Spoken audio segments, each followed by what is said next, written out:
Uncle Ilya, please help me. They locked me in. I'm very hungry. I'm scared.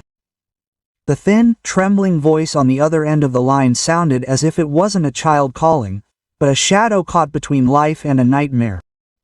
The line hissed with static, and a second later the connection was cut off. I stared at the phone screen as if I couldn't believe what I was hearing. It was well past midnight. The house was dead silent. My wife Anna was already asleep after her shift at the hospital. My son Roma was snoring peacefully in his room. It was raining outside. The wind was howling in the chimney, as if it were warning me, this night won't be ordinary. I called back. The beeps continued endlessly, but no one answered. My heart pounded, my fingers trembled. The image of Lisa, my 6-year-old niece, flashed through my mind. Big eyes, soft curls, a favorite teddy bear in her hands. My younger brother Yegor's daughter. Since he disappeared, the girl had been living with our parents in Nizhny Novgorod. They were the ones who formalized guardianship, received money from the state for maintenance, and assured everyone that they were taking care of their granddaughter. I dialed my parents' home phone. Silence. My mother's mobile only gave long beeps. My father was also unavailable. I grabbed my jacket, the car keys, and, waking Anna, I only said, "It's Liza." She called, crying, saying that she was locked out and hungry. I'm going to see them. Anna sat up in bed, her eyes sleepy and anxious. Ilya, maybe you misunderstood? Call again. What if she was just scared of the thunderstorm? No, I snapped. I know her voice. She didn't call for no reason. Stay with Roma. I have to go. A few minutes later, I was already racing down the highway. The rain was pounding the glass, so the wipers couldn't cope. The road from Tula to my parents' house in Nizhny Novgorod took more than an hour, but that night it seemed like an eternity. The words, locked in, hungry, scared, pounded in my head. I tried to convince myself that my parents couldn't have done that. Yes, I noticed oddities sometimes. Liza looked too thin, complained that she was rarely allowed to go for a walk, but my mother always smiled. She was capricious, ate poorly, and got sick often. My father added, Ilya, don't teach us, we know how to raise children ourselves. And I retreated. There was a lot of work, a family, a son, loans. All this seemed like an excuse, but now, in the rainy darkness of the highway, there were no more excuses. Finally, a familiar street appeared. My parents' house was drowned in the darkness, not a single light. I got out of the car, the rain soaked me to the bone in seconds. I banged my fist on the door. Dad, Mom, open up. Where is Liza? Silence. Only the rumble of thunder and the lashing rain. I insulted the house, checked all the windows and doors. Locked. And then I broke through. I picked up a heavy boulder from the ground and hit the glass of the side door with it. The glass shattered with a dry ringing sound. I threw away the shards and crawled inside. The smell of dampness and old wood hit my nose. I flicked the switch. There was no light. So the electricity was turned off or specially cut off. I took out my phone, turned on the flashlight. A beam of flickering light slid along the familiar walls, along the carpet in the living room, along the old sofa. Everything seemed dead, not alive. Lisa, I called. My voice broke. It's Uncle. Where are you? There was no answer. I rushed to the empty kitchen. There was no one in the hallway either. I went up the stairs to the second floor, and there I suddenly heard a quiet sob. The sound came from a small room at the end of the hallway, a former storage room where my parents usually dumped old things. The door was locked. I slammed my shoulder into it, to no avail. Then I kicked it a few times, and the lock cracked. Inside, the flashlight picked out a tiny figure from the darkness. Lisa was sitting on the floor, her legs tucked up, wearing only a thin sweater, holding a teddy bear in her hands. Her cheeks were sunken, her eyes were huge, with shadows under them. Crumbs of dry bread were scattered on the floor. An empty plastic bottle stood nearby. Uncle, she whispered, you finally came. I ran up and picked her up in my arms. Her body felt weightless, as if I was holding not a child, but an empty shell. She was icy to the touch, her whole body was shaking. "Everything will be fine, hush, hush," I whispered, hugging her. "I'm here. No one will touch you anymore." Quote. The thought that all this time my parents had kept their granddaughter locked up like an unwanted object pierced me, but I had to push the anger deeper. The main thing now was Liza. I wrapped her in my jacket, carried her outside and sat her in the back seat of the car, covering her with a blanket from the trunk. She hugged the teddy bear to her chest and quietly repeated, "Uncle, please don't give me back to them." Tears burned my eyes, but I forced myself to speak evenly. "I won't give you to anyone. Now we're going to the hospital, and then everything will be different. I promise." Quote. I started the engine and the car rushed forward through the rain. Ahead was a war not only with my own parents, but also with my past trust in them. But there was no turning back. As I drove Liza to the hospital, one thought was spinning in my head. How did we get to this point? To understand, you need to go back a few years. I had a younger brother, Yegor, only 5 years younger, but all my life he seemed to me like a child who needed to be protected. From childhood, my parents looked at him differently than at me. If I, a workhorse, had to help my father at the construction site, then Yegor was promising and talented. His mother doted on him. Father called him our hope. When Yegor graduated from college, everything really worked out brilliantly. He got a job as an engineer, married a quiet and kind girl named Marina. They had a daughter, Lisa. I remember the day I first held my niece in my arms. She was tiny, with curly hair and wide-open eyes. Yegor was beaming with happiness, Marina, tired, but happy. Then I thought that everything would be fine for them, but life knows how to hit you where it hurts most. One autumn evening, Marina and Lisa were returning from the store. On the highway, their car was rammed by a drunk driver. Marina died on the spot. Liza miraculously survived, with some bruises and abrasions, but no serious injuries. Igor was completely disheartened. I went to the morgue with him. My brother was sitting on a bench, his face white, his lips trembling. All he could whisper was, "Why her?" I tried to support him, but what could words do when the most precious thing in a person's heart was torn from him? He held on for the first few months, tried to work, looked after his daughter, but gradually he began to hit the bottle. First, a glass in the evening to help him fall asleep, then whole bottles. Later, pills were added. The doctor prescribed antidepressants, and Igor swallowed them by the handful. I called, came, and tried to convince him. "Igor, wake up. Liza needs you. You are her only parent." He nodded, promised to leave, but the next day everything repeated itself. When Liza was 3, I came to visit them in Nizhny Novgorod. The apartment looked like it had been through a storm, empty bottles, unwashed dishes. Liza sat on the floor, hugging the old teddy bear and whispering, "Daddy sleeps all the time." I took Yegor out into the yard, tried to speak harshly. "If this goes on, I'll take Liza to my place." He started crying and said, "I don't want to live without her." But I was dying inside. Soon, what I was afraid of happened. Early in the morning, my mother called. Her voice was shaking. "Ilyusha, Yegor left Liza with us and left. He left a note. I need treatment. Please take care of my daughter. I'll be back when I can handle it." I rushed over. Little Liza was standing on the porch with a teddy bear in her hands. Her eyes were scared, her lips were trembling. "Where's Daddy?" she asked. I didn't know what to answer, so I just hugged him.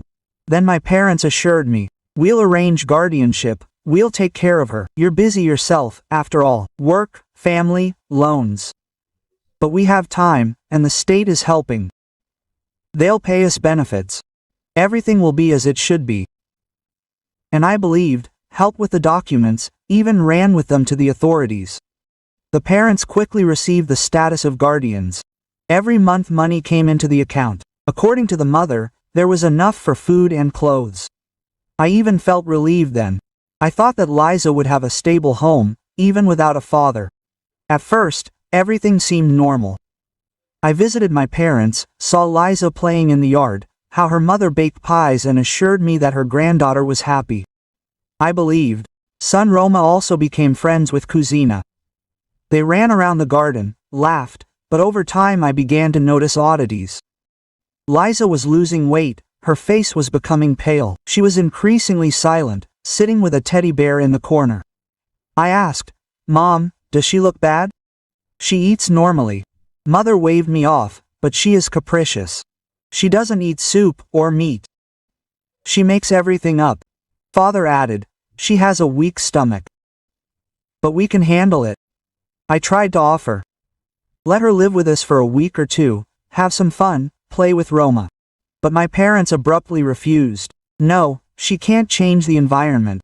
She's used to us. You have work, you can't cope." The next time I came, I saw my mother had a new coat. My father had an expensive smartphone. A big TV appeared in the house. And that same day, Lisa quietly said to me, "Uncle, I want to live with you." I didn't dare to have a conflict. I talked myself into it. The parents of the beast's wife were simply tired. Maybe I'm exaggerating. Work, family, loans. All this became an excuse for my inaction. Now, remembering, I understand that I could have saved her earlier. But I chose the convenient complacency. And it all ended that very night when a 6-year-old girl dialed my number and whispered, "I'm locked in, I'm hungry." Scary. And I finally saw the light. Lisa was lying in a hospital ward, connected to an IV. Her cheeks were pale, her eyes were closed. I sat next to her and held her small hand. The doctor said directly, "The condition is serious, exhaustion. But there is a chance if you provide nutrition, care and psychological support." I nodded, but inside I was seething. My parents brought their granddaughter to this state. Yesterday I believed their stories about pies and care, and now I saw the truth. And I realized, indignation alone is not enough. I need evidence. Without it, I will be accused of hysteria, and Liza can be sent back. In the evening, when Liza fell asleep, I went to my parents' house. The rain had already stopped, the streets were empty. The house was dark, as if deserted. I climbed through the broken window again. In the living room, I went to my father's old desk. There were always papers, receipts, documents there. In the top drawer, I really did find a stack of bank statements. Every month, receipts, child support and almost immediately cash withdrawals or purchases at the mall. Large sums were spent on restaurants, equipment, trips. Not a single check for children's things or medicine. I photographed the pages one by one. My hands were shaking with anger. Then I went into my mother's bedroom. New fur coats, bags with shiny logos, shoes from expensive boutiques hung in the closet. I took pictures of all this. It was proof that the money was spent on them, and not on Liza. But extracts and photographs alone were not enough. Witnesses were needed. I left the house and went to my neighbor Valentina Ivanovna. She lived through the fence, an elderly woman with a kind face. I knocked. The window opened slightly, and she looked at me in surprise. "Ilya, what happened last night?" I explained briefly. I found Liza locked up, she was in the hospital. I asked if she had noticed anything strange. The woman sighed heavily, her son noticed. How many times had she heard the girl cry at night? Sometimes she screamed, "I want to eat." I wanted to help, I brought cookies, but Raisa did not give them. She said, "You can't spoil her." And Stepan even shouted at her not to meddle in something that wasn't her business. She paused and added quietly, "More than once they went out in the evening to visit, and Liza was left alone. The light would be turned off, the door would be locked and that was it." I was afraid to interfere. I asked her to give a written explanation. She agreed. Anything is fine for Lizachka. The next day I contacted the school where my niece was supposed to go. The class teacher confirmed it. Liza attended classes at the very beginning, then she started missing classes constantly. Grandma called and said she was sick, but she didn't bring any certificates. The reports showed more than 90% absences. The teacher admitted that we had written official notifications, but there was no reaction. The girl was quiet and withdrawn. We were worried, but they wouldn't let us go any further. I asked for copies of the documents and received them by mail. Returning to the hospital, I sat down by Liza's bed and told her, "Listen, baby, I'll collect everything you need, and you won't have to worry about me anymore. Quote, you'll come back there." She opened her eyes and whispered, "Do you promise?"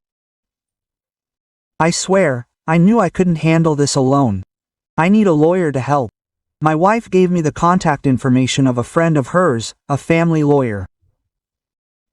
Her name was Olga Sergeevna. I came to meet her with a whole stack.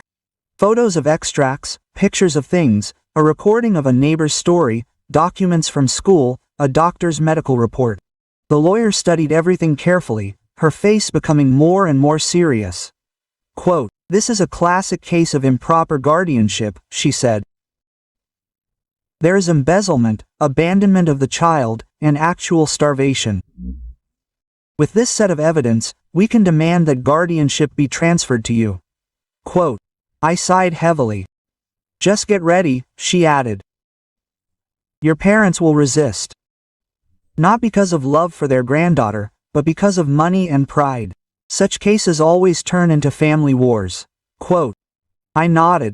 Everything inside me was clenching. A war with parents, something I could not even imagine before. But now the fate of the child was on the other side of the scale. When I returned home, Anna was waiting for me in the kitchen. She put the tea in front of me and asked, "Well, are we going to court?"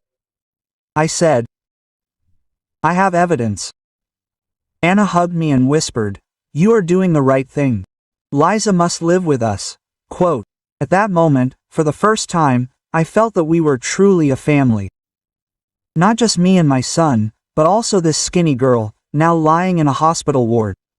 I swore to myself, there is no turning back.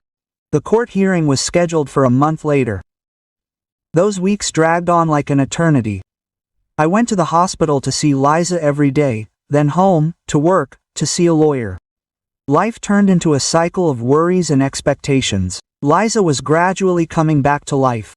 The doctors restored her nutrition. Her face became less pale, but her eyes were still anxious. Sometimes she grabbed my hand and asked, "Uncle, what if they come again and take me away?" I stroked her hair and answered, "I won't allow it, I promise." Meanwhile, my parents found out that I had filed a lawsuit. The calls came one after another. First, my mother, with tears in her voice, "Ilyusha, what are you doing? This is a disgrace to the whole family. People will think that we are monsters. Liza was simply sick, that's why she lost weight." I was silent, and then I said, "Mom, she was locked in a pantry without food. Do you call this an illness?" She choked with indignation. "Don't make things up. You got it all wrong." The next day, my father called. His voice was cold and metallic. "If you don't withdraw the lawsuit, consider that you no longer have parents. We'll cross you out." "So be it," I replied, "because now I have a daughter who needs protection." After that, they stopped calling, but in my heart I knew there would be a fight in court. I entered the courtroom with my lawyer Olga Sergeevna. My heart was pounding, my palms were sweaty. On the other side, my parents were sitting in formal suits with a lawyer whom they had obviously hired for a lot of money. My mother was demonstratively wiping away tears with a handkerchief. My father looked at me with a heavy gaze. The judge, a middle-aged woman with a stern look, opened the hearing. The first to speak was a doctor from the hospital. His testimony was damning. "The child has chronic malnutrition, signs of prolonged exhaustion, lack of necessary medical care. Such a condition is not formed for a week and not for a month, but for a long period." The parents' lawyer tried to soften things up. Maybe the girl herself refused to eat. "There are picky children." The doctor just shook his head. "A healthy child doesn't have that. It's the result of systematic lack of food." Then they called in Valentina Ivanovna, a neighbor. She was shaking, but she spoke confidently. I heard the girl crying at night. More than once I saw the house locked and the parents leaving. I tried to pass food, but it was not accepted. The mother rolled her eyes and whispered, "Old gossip." The last one to speak was the class teacher. She brought attendance records and certificates. The girl was absent for more than 90% of the school days. We received no medical documents or explanations. We sent official letters, but there was no answer. I looked at the parents and waited for at least a hint of remorse. But the father sat with a stony face, the mother sobbed theatrically. When I was given the floor, I stood up and said, "Honorable Court, I do not want to deprive the parents of their status as grandparents. But I have to save the child. Liza was hungry, she was locked up, deprived of school. I am ready to take full responsibility. I have a job, a family and conditions. I ask only one thing: to give her a chance for a normal childhood." After that, the parents came out onto the bench. The mother cried and assured, "We love our granddaughter. She just gets sick often, that's why she doesn't go to school." The father spoke harshly. "This is all Ilya's invention. He wants to take the child away for the sake of money." The judge listened silently, but from the expression on her face, I realized that they hadn't helped themselves. After the break, the judge returned and read out the ruling. Taking into account the evidence presented, medical reports and witness testimony, the court decides to transfer guardianship over the minor Liza to her uncle Ilya. Guardians Stepan Petrovich and Raisa Ivanovna are deprived of the right to receive child support payments. Silence fell in the courtroom. The mother screamed, "How is that possible? She is our granddaughter." Father stood up and said in a low voice, "From this day on, you are my son." I looked at them and answered, "Yes, I am a father to your granddaughter." With these words, I left the hall. My legs were shaking, but there was a feeling of relief in my chest. Now Lisa is really safe. At home, Anna greeted me with hugs. Son Roma joyfully shouted, "Dad, now Lisa will live with us." I smiled. "Yes, son, now she is ours." That night, for the first time in a long time, I slept peacefully, but somewhere deep inside, a wound ached. I had lost my parents. It was as if two parts of my life collided, and one of them collapsed. But there was no choice. After the trial, I moved Lisa to our home. That day, the sun was shining outside, but in my soul I felt as if I had emerged from many years of darkness. Anna set the table. Roma pulled out a whole box of toys from his room and said, "Lisa, this is everything now and yours too." She smiled, but Robka seemed afraid to believe it. The first nights were hard. Liza woke up in tears, hugged her teddy bear and whispered, "Uncle, they will come and lock me up again." I sat down next to her, stroked her hair and repeated, "No one will touch you again. We are your family." Anna turned out to be a quiet haven for her. She cooked light soups, cookies, taught the girl to help in the kitchen. Gradually, a blush appeared on Liza's cheeks. Her eyes became brighter. I took her to a child psychologist. The first meetings were difficult. Liza was silent or just shook her head. But one day she said, "I always thought that I was doing everything wrong. That it was my fault." The psychologist gently answered, "You are not guilty. The adults who didn't protect you are to blame." These words became the beginning of her healing. A month later, Lisa went to school with Roma. On the first day, she held my hand so tightly that my fingers hurt. "Uncle, what if they scold you there?" "No one will scold you. The teacher is kind, and Roma is nearby." Quote. And indeed, the teacher immediately took her under her wing. Roma proudly introduced his sister to his classmates. "This is my cousin, and I am responsible for her." Gradually, Lisa got used to it. She drew bright pictures, began to read aloud, laughed with the other children. Each step forward she took was like a small miracle for me. At home, we tried to do everything together. In the evenings, we read books, on weekends we went to the park. Sometimes I caught myself thinking that I had two children, not a son and a niece, but a brother and sister, whom I had to raise. One day, Lisa unexpectedly hugged me and whispered, "You are like a dad to me. Can I call you that?" Quote. My heart ached. I nodded, not trusting my voice. From that day on, she called me Daddy Ilya. Several years passed. Liza got stronger, put on weight, began to laugh louder than Roma. But one day the past returned. It was in the spring. I was working in the workshop as usual, when the phone rang. The number was unfamiliar. "Hello, Ilya, it's me, Yegor." I froze. The voice of my brother, whom I hadn't heard for 5 years. "Where are you?" "I'm in Tula." "Can I see you?" "We agreed tonight." I came home, I told Anna.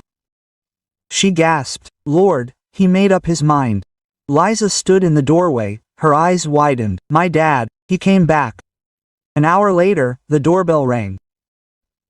A man with a tired face, gray hair, but clarity in his eyes stood on the threshold. Yegor, he stepped inside, saw Liza and immediately fell to his knees. "Daughter, forgive me. I was weak. I ran away. But all this time I was treated, fought to get back to you." Lisa looked at him, not knowing what to say. Then she took another step and threw herself on his neck. "Dad," they were both crying. I stood next to him and felt a strange warmth spreading in my chest, a mixture of pain and joy. We talked a lot. Igor told me that he had gone through rehabilitation, got a job in another city, even started his own small business. He came back because he felt the strength to be a father. "I understand that all this time Lisa was your daughter," he said. "I don't want to destroy what you built. I just want to be there if she allows it." Quote. We talked with Lisa. She was silent for a long time, then said, "I now have 2 dads. One dad is Ilya, and the other dad is Igor, and I don't want to lose anyone." We all agreed. She has the right to do this. A few more months passed. Liza lived with us, but often saw Igor. They walked in the park, went to the circus, drew together. She was no longer afraid of the night, she didn't wake up in tears. One summer evening we were sitting in the yard. Anna was grilling meat. Roma was kicking a ball. Liza was drawing a house on a piece of paper. On the roof she wrote, "Those who love me live here."